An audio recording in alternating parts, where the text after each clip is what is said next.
Well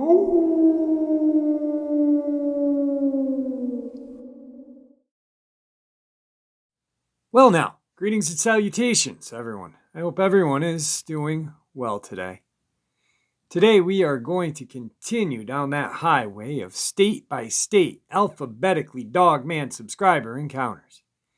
Before we get into the upload, a couple links. As you know, I rely on Patreon, PayPal, and my merch to help the channel to continue to grow and go. The links to Patreon and PayPal are in the description below. My merch displayed directly under this video.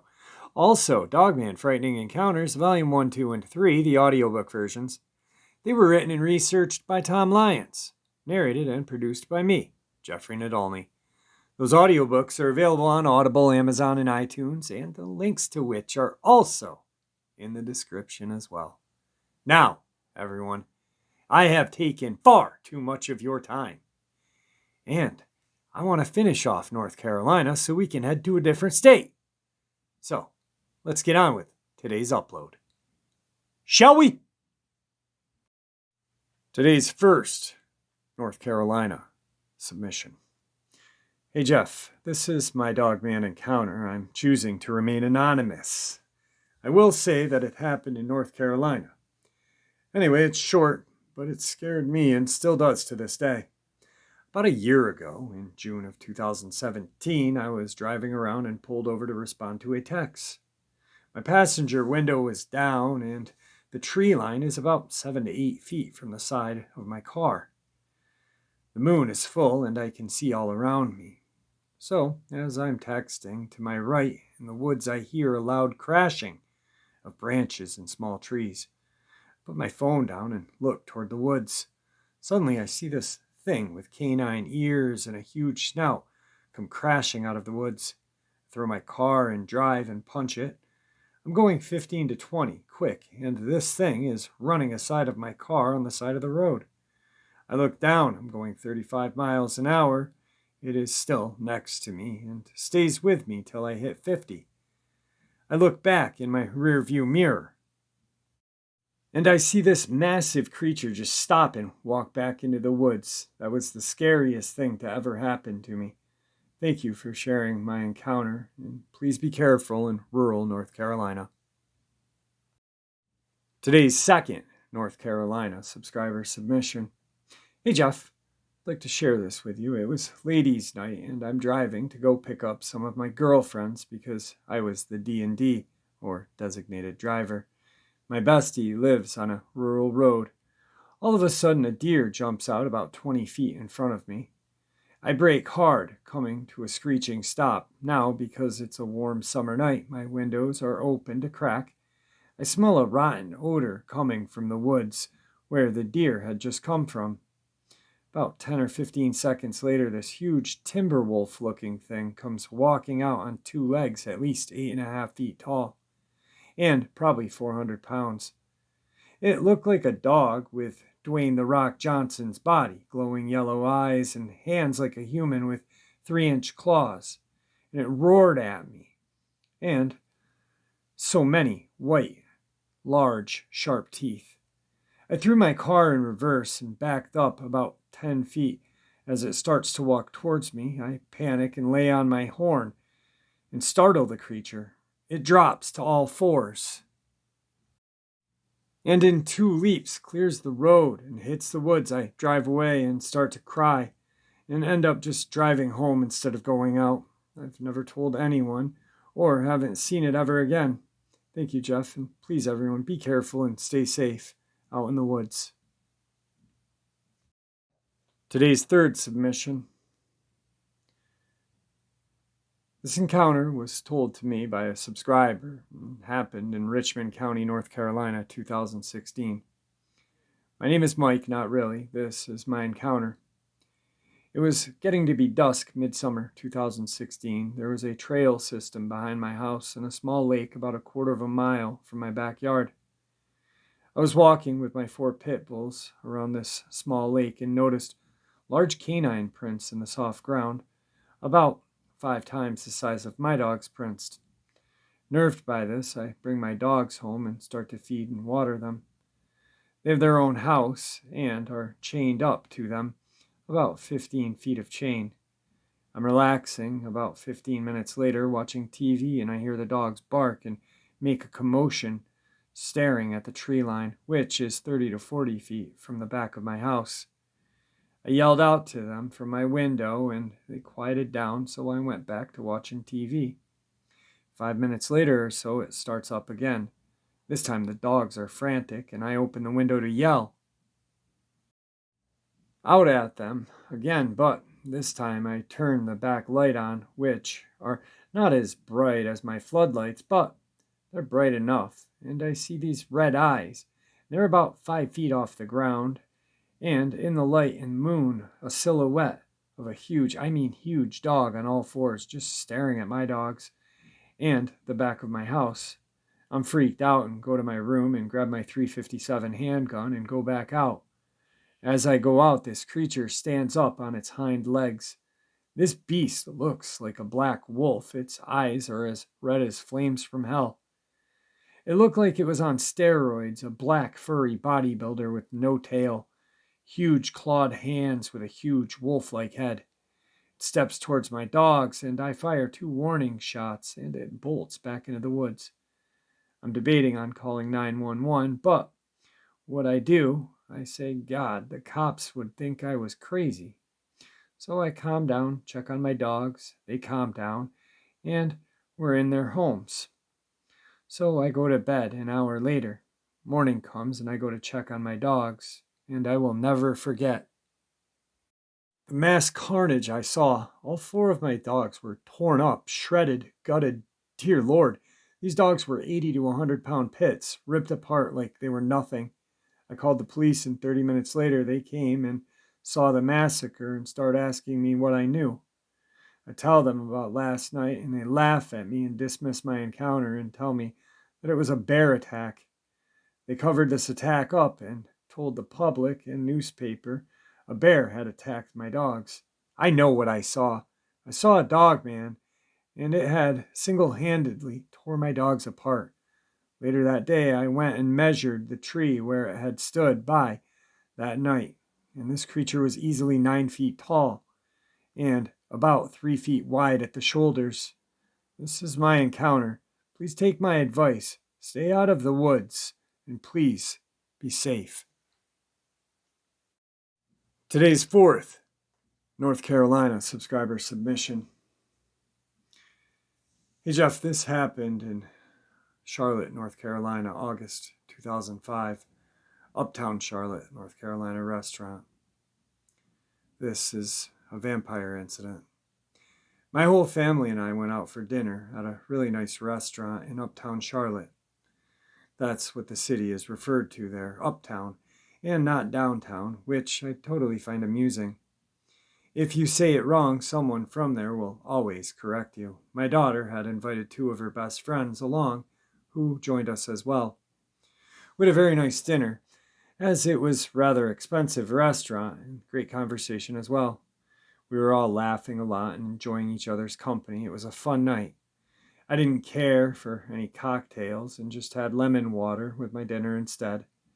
After finishing dinner, we started to head outside. We all decided it would be nice to take a little walk down the tree-lined street.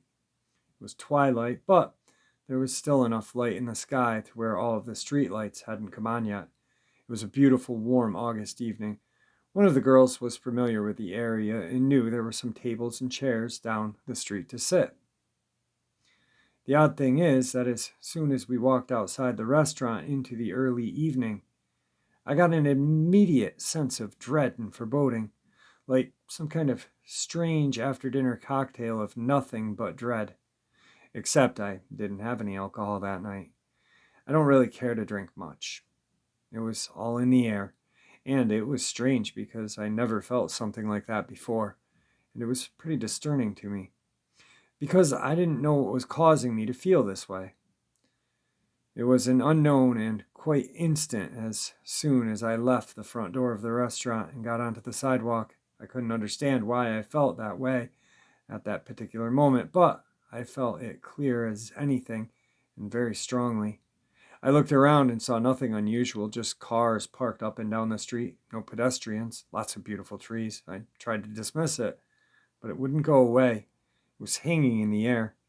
We crossed the street together as no cars were coming in either direction. There was also no people walking down the street on the opposite side we were going, because I looked both ways. The streets were straight and long, and you could see pretty far in both directions, no curves or stop signs either at the particular stretch of road. There were houses and buildings everywhere. None of them were huge or tall. It was a nice section of town. We walked about 80 feet from the restaurant and got to the area that had some outdoor metal mesh round tables and chairs to sit on. So we walked over to the set and had enough seats to where everyone could sit comfortably. There were no other people around, just us. The girls were quite talkative, as they always were when we got together. I noticed some people had come out of the restaurant, a few young couples who talked for a bit, then left to go to their cars parked right next to the restaurant. I could see them clearly because I was seating facing the restaurant, which is now up the street to our left about 100 feet. We all sat there talking for 20 minutes or so. Then it got darker, and the streetlights suddenly popped on. I wasn't doing much talking because I felt this strangeness and foreboding feeling around me. It was even hard to smile because I felt so distressed. And it was so darn uncomfortable. Then I noticed a man in a dark gray or black overcoat and a hat walking down the street towards us. He was on the same side of the street as we were, and he was walking slowly. After so many steps, he just stopped. Then he would continue again. I had looked straight down that street just a bit ago, and I did not notice him at all. It was like he came out of nowhere. Because right before that, I was looking down the street, and it was empty of anybody walking. He walked almost too slow for a rather hot summer night in the high 80s, and also for wearing a huge raincoat. The coat appeared bulky. His figure was indeterminable under the coat. I couldn't tell if he was fat or thin. He also had dark pants and dark shoes. He was about 5'10", maybe, not too tall. He continued taking very slow, very odd steps towards us. He felt very ominous to me, and my unease was growing worse, and the atmosphere around me was getting heavier and thicker. I was concerned. I didn't know if he was in imminent danger to attack us or what. I was concerned for everyone at the table. I kept my eye on him, and I was wishing I had had a weapon with me of some kind. I didn't trust him at all. I knew that when I first looked at him, I instantly felt like, okay, this could be something here. I noticed him looking in our direction as he walked. His hands were in his coat pockets on both sides. All I could see was his odd, grayish white face, and not much of his neck because his overcoat was buttoned up to his neck. Who wears an overcoat in the middle of a hot summer night? The sight alone was strange enough. Who was this freaky weirdo, I thought, and why is he walking so slow? He continued walking slowly towards us. Then, the streetlights that had just come on, I then noticed that his face was pale, very pale, and he had a strange smile or even a smirk on his face. He looked odd. His face was gray like a corpse, just sinisterly odd. I knew he was looking at me the whole time, even when I first noticed him at the beginning, when he was 80 feet away. When I first noticed him on the street, I felt targeted. I knew I was. It was horrible. His attention was solely focused on me. No question about it. He didn't look at anyone else at the table. As he got closer, I felt a sense of danger and dread getting even stronger. I felt as if something was twisting my soul inside of my chest very maliciously. As he continued to approach, walking very, very slowly, all of a sudden he came to a complete stop only 25 feet away from us on the sidewalk and just stood there facing us. That's when I absolutely knew that he was looking at me. Yeah, me, directly at me. There was no doubt about it. No one else. He didn't turn his head. He didn't nod his head. Nothing but stare at me. I could see his eyes, and I felt it. I felt so strongly. I was so uncomfortable. I felt weak and drained. I wanted to get up and run. I wanted out of there. But my strength was waning very rapidly. I said to everyone, interrupting the conversation at that moment, "Who is that creepy guy over there? Look at that. He just stopped." They all turned and looked at him for only a second, and then just turned to each other and continued talking to each other like nothing was wrong. They couldn't feel or understand what I was feeling or how strong it was. "Who is he?" I asked. They all ignored me and him and continued with their conversation, laughing and talking. They wanted to have a fun night and couldn't be bothered with this guy. I couldn't take my eyes off of him. If I did look away, the feeling of discomfort got even worse, so I looked at him with apprehension. Then he approached even closer, walking slowly. My sense of dread was getting stronger. He stopped only 10 feet from our table, still on the sidewalk facing me. He just kept looking at me without talking or moving or anything. Both of his hands are still in his pocket. I felt like immobile prey. I didn't know what he was doing to me, but my energy was fading more and more. He was pulling my energy out of my body. I felt my central nervous system was decreasing even more. He stood there for a full 2 minutes while they continued to talk, and everyone just ignored him. I wanted to get up and run, but I felt like I couldn't even stand up. I wanted to scream, but they'd just look at me like I was some crazy nut. I didn't want to ruin their evening either, so I just stayed still. I had no choice. I was so trapped and knew it. Then he walked a few more steps closer and stopped and stood right next to our table, and still on the sidewalk. He continued staring at me as he did for another 1 to 2 minutes. Now he was only 8 feet away from me. I didn't feel dizzy or lightheaded. I just felt completely drained of my energy. I felt close to falling over from lack of strength, almost to the point of fading out. Then, after what seemed like an eternity, he continued walking past in that very slow pace. He continued with this horrible, wicked glare, looking at me the whole time as he passed, moving past our location, turning his head sideways at me while staring at me as he continued passing by so closely. He even kept his head twisted around over his shoulder as he kept walking away until he was about 25 feet further. I couldn't look away. I was just some kind of trance. Then he looked straight ahead and continued walking. I didn't feel any better then. I felt the same.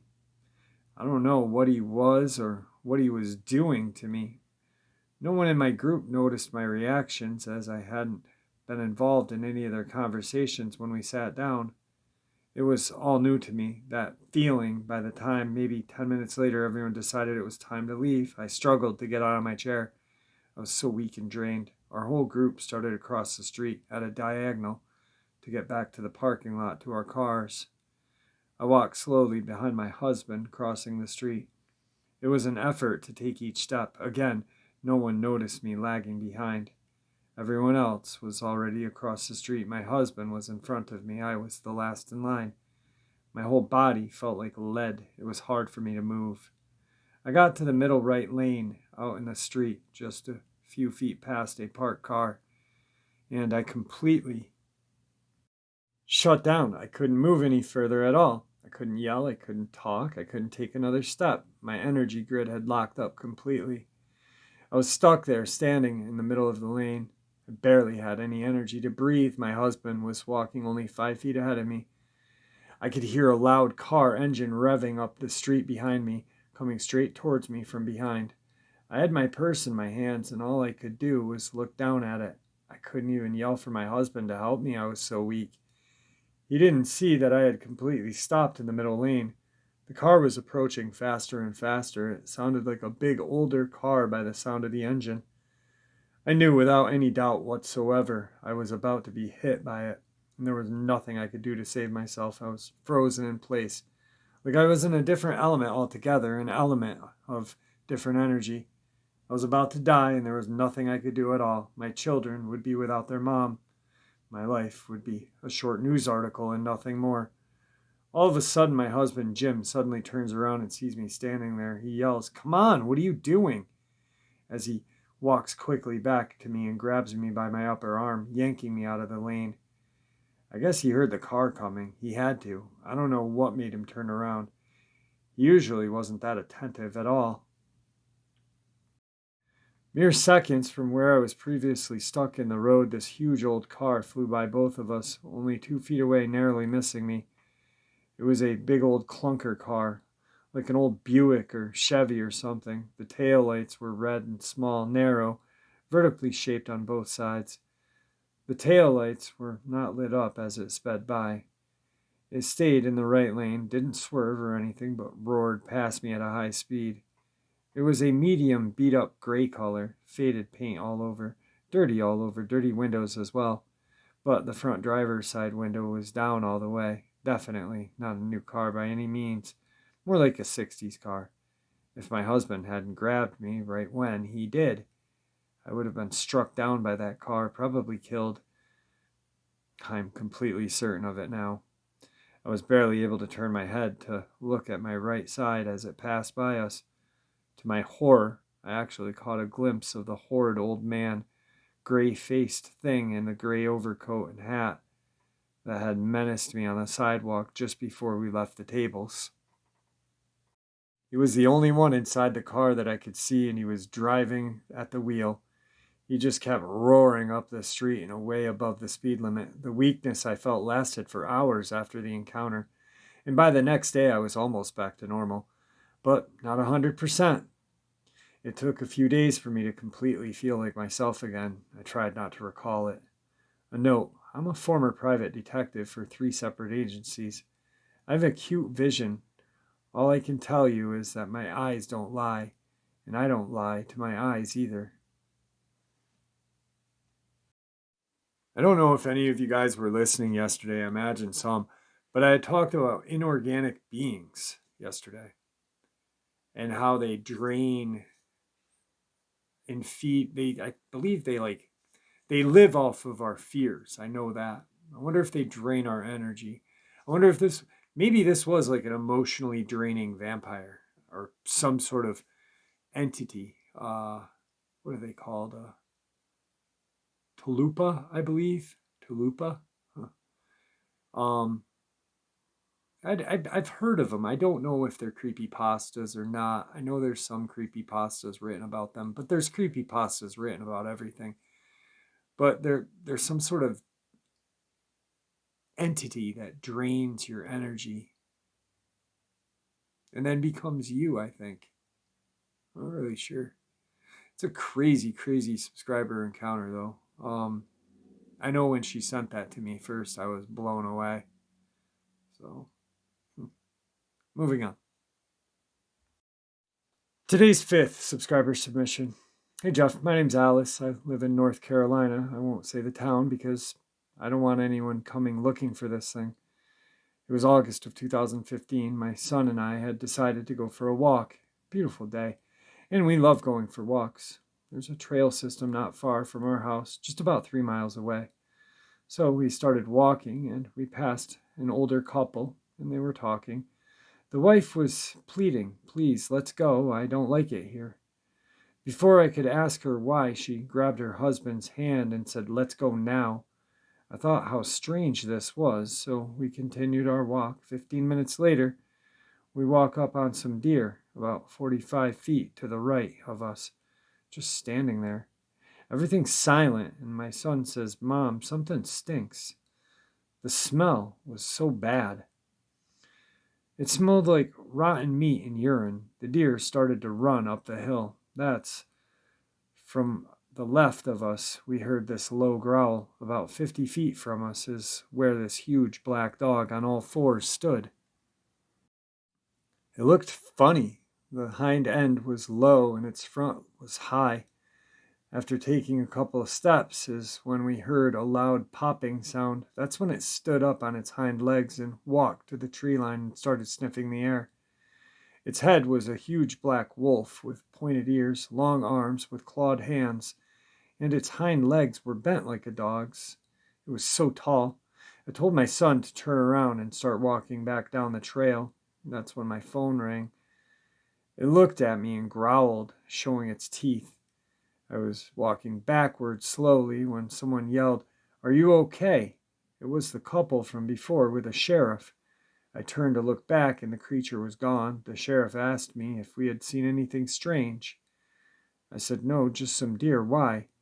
He said, an older couple said they saw a werewolf. It stuck. I stuck to my story, and after the sheriff left, the man asked, why did you lie to the officer? I said, they know what's out there. I don't need to be